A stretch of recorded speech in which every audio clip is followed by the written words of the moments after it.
الحمد للہ رب العالمین والصلاة والسلام علی اشرف الانبیاء والمرسلین نبینا محمد وعلی آلہ وصحبہ اجمعین ومن تبعهم بإحسان إلى يوم الدین وبعد. اعوذ باللہ من الشیطان الرجیم وما نقموا منهم إلا أن يؤمنوا بالله العزيز الحميد الذي له ملك السماوات والأرض والله على كل شيء شهيد. إن الذين فتنوا المؤمنين والمؤمنات ثم لم يتوبوا فلهم عذاب جهنم ولهم عذاب الحريق. الحمدللہ ہمارا یہ فائنل اجلاس فائنل ہو گیا.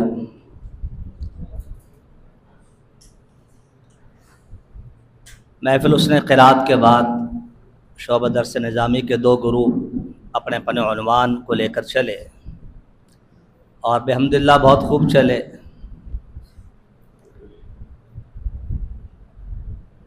اصل موضوع اہل فلسطین کے ساتھ اظہار یکجہتی.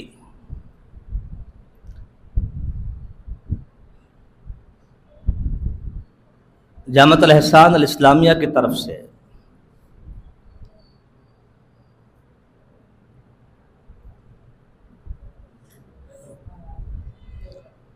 پیش آمدہ تمام تر مسائل پر گاہے بگاہے اس طرح کے پروگرام بحمداللہ منعقد ہوتے ہیں، کبھی طلباء کے ساتھ اور کبھی کبار و صغار اہل علم کے ساتھ، اور ہمارے لیے الحمدللہ یہ سعادت کی بات ہوتی ہے.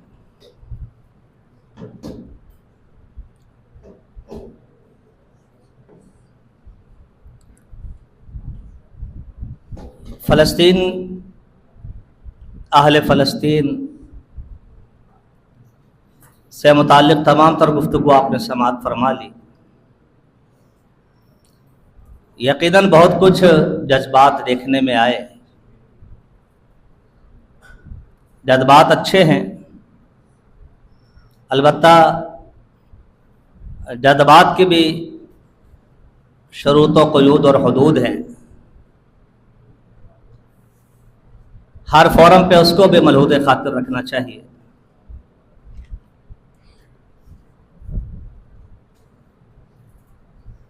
کیونکہ ہم یہ چاہتے ہیں کہ کام جو ہم مثبت کام کرنا چاہتے ہیں وہ کام ہونا چاہیے. ایسا نہ ہو کہ مثبت کام کو کرنے کے لیے کوئی منفی قدم اٹھے اور سارے مثبت کام کو وہ لے ڈوبے.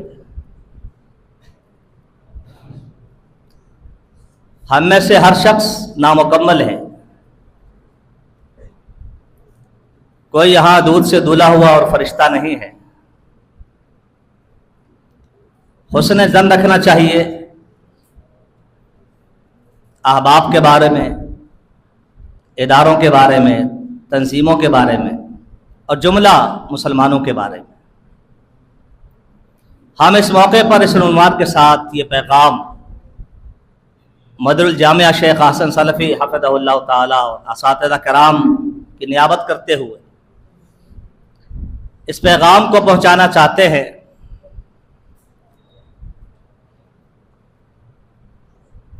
کہ مظلوم کی آواز بننا ہمیں اس کا درس دیا گیا. ہمارا دین ہمیں اس کا درس دیتا ہے.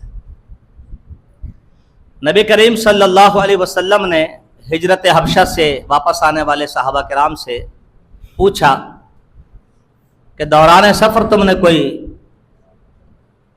ایسی بات تعجب خیز دیکھی ہو وہ مجھ سے بیان کرو جس نے تمہیں حیرت میں ڈالا ہو. ابن ماجہ میں یہ روایت دیکھی جا سکتی ہے. تو صحابہ کرام رضوان اللہ علیہم اجمعین میں سے کچھ احباب نے بتایا کہ ہم جب آ رہے تھے تو ایک بوڑھی عورت اپنا مختصر سا سامان، پانی کا مٹکا کہہ لیں، کچھ اور اس طرح کا سامان لے کر جا رہی تھی.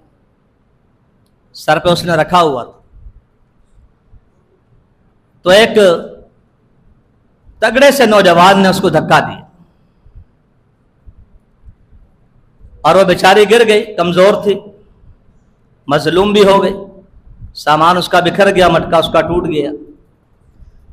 وہ روتی جا رہی تھی اور کہہ رہی تھی اپنے سامان کو سمیٹتے ہوئے کہ آج تو دن گزر جائے، کل قیامت کے دن فیصلے ہوں گے، کرسی رکھی جائے گی، اس دن تیرا اور میرا مقدمہ بھی اللہ کی بارگاہ میں پیش ہوگا، پھر تو اللہ کو کیا جواب دے گا۔ اتنی بات سن کر رحمت عالم صلی اللہ علیہ وسلم نے فرمایا صدقت صدقت، عورت نے سچ کہا، عورت نے سچ کہا۔ اور پھر امت کو پیغام دیا، ہم سب کو یہ پیغام پہنچا اور آگے پہنچے گا۔ کیف یقدس اللہ امتا لا یؤخذ لضعیفہم من شدید، اس امت کو اللہ تعالیٰ کیسے گناہوں سے پاک کر دے، کیسے اسے عروج، غلبہ اور سرفرازی دے دے کہ جہاں مظلوموں کو ان کا حق نہیں دلایا جاتا، جہاں ظلم کے خلاف آواز نہیں اٹھائی جاتی۔ مجموعی طور پہ پوری امت مسلمہ اگر 57 ممالک کے ساتھ ایٹمی قوت بننے کے بعد سرنگو ہیں تو شاید اس کی ایک وجہ یہ بھی ہے کہ مظلوم کی آواز بننے کو کوئی تیار نہیں، الا ماشاء۔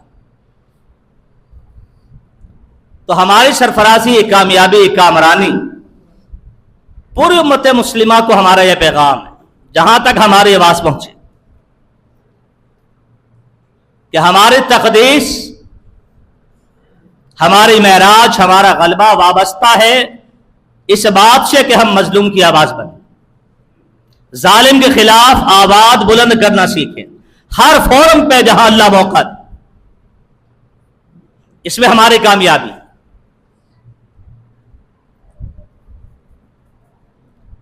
نبی کریم صلی اللہ علیہ وسلم نے انحطاط اور زوال کی ایک وجہ اور بیان کی، فرمایا تعداد زیادہ ہوگی مگر وہن کی بیماری ہوگی،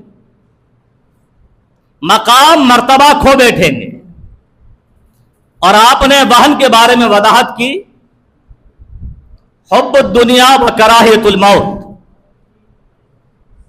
ہم یہاں سے ایک ایک فرد کو امت مسلمہ کے یہ پیغام دینا چاہتے ہیں کہ نبی کریم صلی اللہ علیہ وسلم کا سچا فرمان حب الدنیا و کراہیت الموت، یہ اگر انسان کے اندر آ جائے یہ وہن ہے، دشمن غالب آ جاتا ہے اور ایک بندہ، ایک مباحث اپنے پورے جماعت کے ساتھ ممکن ہے کہ وہ مغلوب ہو جائے۔ اس وہن کو دور کیجیے، دنیا عارضی ہے، اس کو عارضی رکھیے، اس سے اتنی محبت کیجیے جتنا یہاں رہنا ہے بس۔ اور موت ایک تلخ حقیقت ہے، اٹل حقیقت ہے، اس کے لیے ہم وقت ایک مسلمان کو تیار رہنا چاہیے۔ اینما تکونوا یدرککم الموت ولو کنتم فی بروج مشیدہ، وقت طے ہو چکا، سب کا وقت لکھا جا چکا ہے، مگر موت سے خوف اور دنیا کی محبت انسان کو رسوا کر دیتی ہے۔ اور نبی کریم صلی اللہ علیہ وسلم نے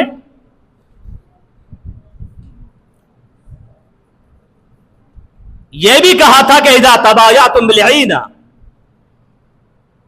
وَأَخَذْتُمْ أَذْنَابَ الْبَقَرِ وَتَرَكْتُمُ الْجِهَادَ لَسَلَّطَ اللَّهُ عَلَيْكُمْ ذُلًّا۔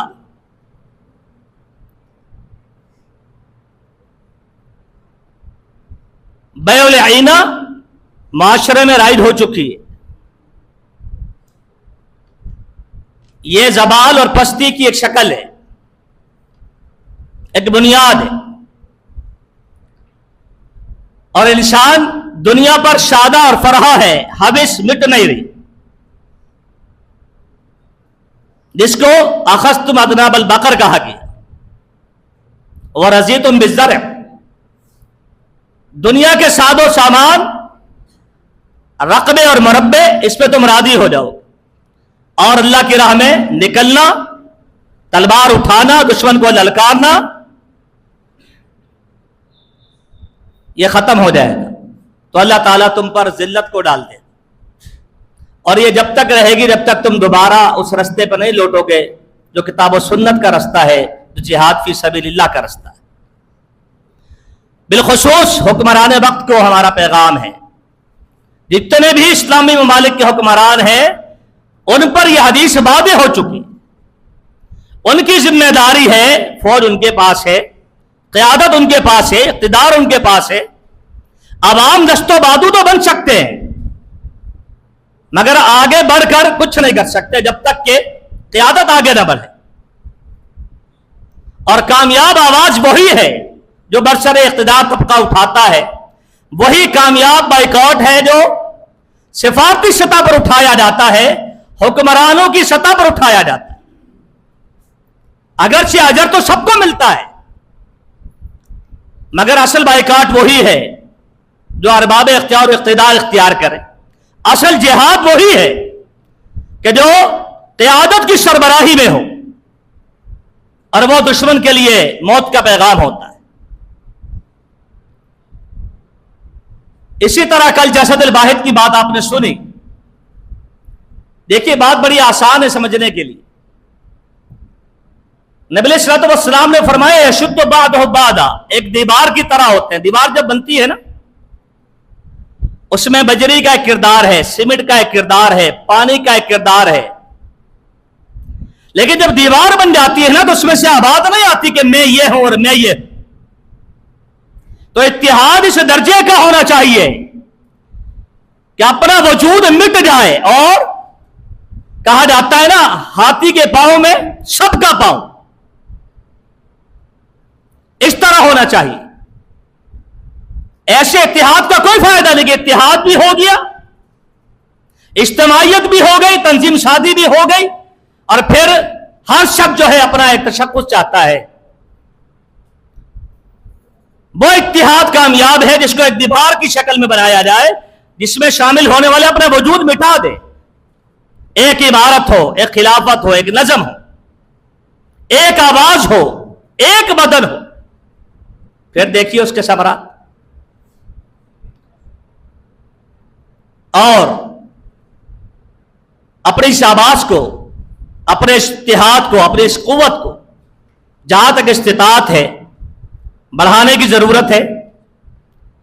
علامہ احسان رحمۃ اللہ تعالی علیہ، جن کے نام نامی اسم گرامی سے ہمارا یہ ادارہ موسوم ہے، منسوب ہے، انہوں نے اپنے ایک بیان میں بہت پہلے یہ بات کی تھی کہ میں نے بیت اللہ میں ایک فلسطینی کو روتے ہوئے دیکھا،